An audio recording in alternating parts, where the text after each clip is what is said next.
Manchester United versus Burnley. I think we're going to win this game. I know some of you are upset. Some of you don't even think that we're going to do anything. It's fair, I understand. Maybe the morale is down. But this is an opportunity for Ruben Amorim to win or draw.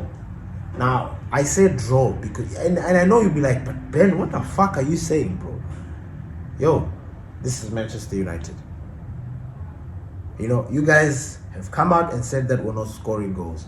And I've been preaching that we brought people to score the goals. Unfortunately, for some reason, it's not working. Now, it's early days. The fact is, it is early days. And I'm not going to jump into these guys and start bombarding them way too early.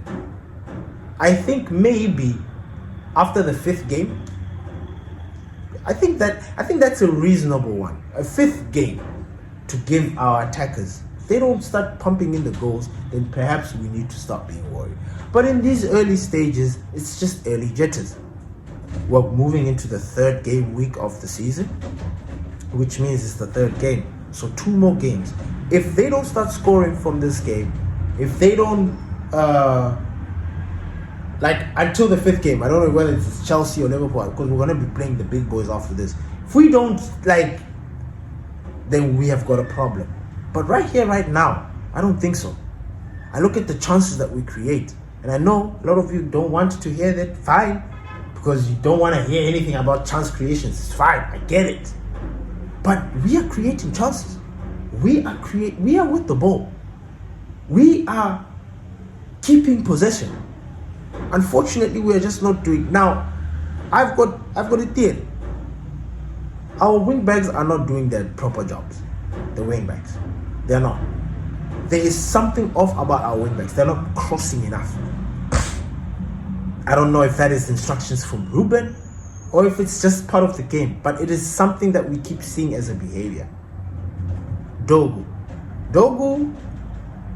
he only crosses when it's a difficult moment. Does that make any sense even?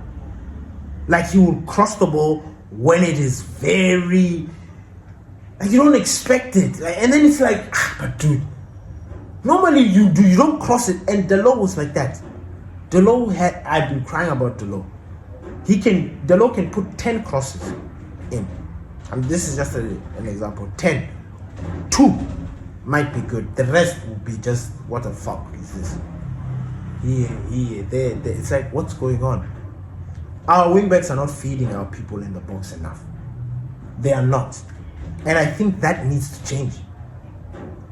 I think it is killing the momentum, because every time as the wingback you are bombing forward, you look at the strikers or the attackers, they are there in the box. Then they move with the ball and then they want to come back so that the ball can be taken back to the midfielder so he can cross it. No, you put the cross. You look at every other player, all the other teams. They are going to the byline and putting in that cross with power, with force. We are scared. Why? Now, of course, these players we're going to miss. Like, if you're not going to be there, it's always it's daunting, it's draining. You see the players every time running into the box, not getting the cross. You know how painful that is? Because you've just used a lot of energy to break into that thing. Maybe you've ran 40 meters to make it into the box, and the ball doesn't come in. You can lose your mind, and it's annoying. So our players need to cross more. We need to see more. Harry Maguire gave Benjamin Sesko such a very simple pass. He cut through the defense. I'm starting to ask myself, why are people not passing like this? What's happening? Why is it taking the defender who is at the back to see a pass like that?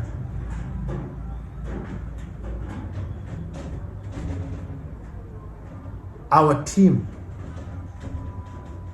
is very capable of going toe-to-toe with anybody on its day. But we don't need that on its day. We've done everything possible to be in a good position that we've been here right now. Yes, we are missing players. Yes, the deadline is soon coming. It's in 2-3 days. You know? Once that shuts down, no midfielder. Then we're going to have to deal with Kobe, Bruno, Casemiro, Ugarte. We've sent Toby Collier on loan. Why? I don't know. And he's a player that we need. Collier is better than, based on the performances that we've seen, Collier is better than Ugarte and Kobe Menu currently. Maybe even Casemiro, because he doesn't have the legs. But he's somebody that should have been dead. We need to give Ruben Amorim a midfielder. He needs a 6. He needs a pure 6 or box to box, whatever you want, but he needs somebody that can complement Bruno. Because he's going to play Bruno in that midfield. You like it, you don't like it. Unless Kobe Menu steps up his game or Ugarte steps up his game, these guys, Bruno Fernandes will not bench. He will not bench. Anyway, this is my starting lineup. As you can see, it is almost the same, but I've gone with Mason Mount as the striker. And the reason being, Sesko played, you could say 90 minutes against Grimsby. We've paid a lot of money for him, yes, but he's still cooking. He's still cooking. You know, the gaffer passed a comment in the early stages before Benjamin Sesko made his debut. He said he said something along the lines that this player is he's a very hard worker. He understands where he is and he knows that he's not yet at the level that he needs to be. And he was so impressed by that because the player was so into, like, he understands himself, which is why it took time. Even you saw him coming in as a substitute and you're like wondering, everybody else is starting their striker. No, Sesko is not up to scratch with everybody else, and it's very understandable because everybody, as you know, the Premier League pace is on level. So I started with Altai at the back because Onana has definitely lost his place in this team. That goalkeeping nonsense that he was doing, I do not ever want to see him first team. I don't ever want to see him in the starting lineup in a very serious game. That was it. I don't. He must stay in the cup. We're knocked out, so adios. He shouldn't even play the FA Cup. I'll have Altai because Altai, he makes less mistakes. And I know a lot of people are shitting on him because of the Arsenal game, but Altai makes less mistakes. We saw that last season. We've seen that ever since he's been here. He's just not been given a run of games. So this is an opportunity for him to get that run. And I think defensively we'll be high. You think so? And then at the back, we've got Euro, De Ligt, and Shaw. That's our best back line. It's strong. I mean, if Licha comes in, if Mazraoui comes in, it becomes better. But as it stands right now, that is a very strong back line. Very solid. It's doing the jobs. Yes, it's conceded, but this is not the back line that played against Grimsby. Grimsby would have never had a lick this game. That Terrell boy, that side, he would have never seen anything. The Lucas, nothing. Euro, Shaw, De Ligt, they are really showing us that they're solid at the back. In the midfield, I'm going with Casemiro and Bruno. Finish. I'm not wasting time. Casemiro and Bruno, even though, we played against Arsenal first day. Arsenal, who we dominated, and we dominated them with this midfield of Bruno Fernandes and Casemiro. Something is just off. I don't know. I can't explain it to you, but this is our best possible team. And I know social media, that's why I take my time with these things these days. I try to digest the information because I do not just want to get out there and be pissed off and start saying things that just don't make sense. So I'm not checked there. But this is our best midfield with Casemiro and Bruno right now. This is it. And this will work. This will beat any team. Then we've got Ahmad. I put Ahmad there because out of him and Dalot, he's the best that we've got. But I really hope that Ruben Amorim has given him a tongue lesson.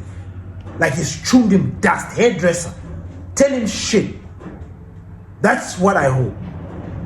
Because now, that performance that Ahmad gave was bullshit. Bullshit. And if no, he should be dropped. I'd rather have Dalot there to do what I expect Dalot to do. Unlike Ahmad, who I expect miracles and beautiful things, then he gives me shit. So I've put Ahmad there, but yeah. On this other side, I've put Dogo. I can't put Leon there because I have noticed myself that Leon is not yet ready. Still a child, still young. He's playing in the Paraguay League. I understand South America, but Premier League is just something else. And when he comes on, I understand. So let him cook. If he's going to continue being that replacement, I'm happy with that. So I'll start with Dogo. But I personally am done. Like, I've written Dogo off. I'll watch him, I'll support him because he's my player, but I'm not gonna be like, oh, Dogo, nah, he's just normal to me. Like how I used to tell you guys that Dalot is normal, but you guys were saying he's world class. And in that number 10 position, I'll have my Cunha and Mbuemo there. I think this is the game, guys. These guys will be unleashed. It's slowly. The build up, the pressure is slowly building. Like, it's slowly building. Like, where it's about to pop, you know. So I'll have my Mateus Cunha and Mbuemo there. I would have started Sesko, but because he played full game this side against Greenwood, and Mason Mount didn't play, I think Mason Mount will play in this game, and then Benjamin Sesko will come on as a substitute because it's also a Premier League game, and because this is the strongest team. This is the team that played against Arsenal, right? This is the strongest possible team that we can put out there. If they bring in a new goalkeeper, then of course. Then if they bring in another midfielder, then it's happy days. But this midfield is the one that I believe will do the job against Burnley. Tell me, so what are your thoughts? What do you think about this midfield? Do you think that there's any player that you would change? Please, if there's any, you can leave your lineup in the comments section. Thank you everybody for joining us. Oh, by the way, listen, the WhatsApp group is on fire. It is on fire. The conversations there are lit. Everybody's chipping in and having an opinion. It is, guys, you want to join the Glory Reds WhatsApp group. It's popping off. Everybody's entitled to their own opinion, so you can come in there, say your piece, go back and forth, listen, take perspectives from other people and hear what they have to say. It is a joy to be in the Glory Reds podcast group and the WhatsApp group. With that being said, everybody, thank you for listening to the Glory Reds podcast. It's Don Benito. Peace.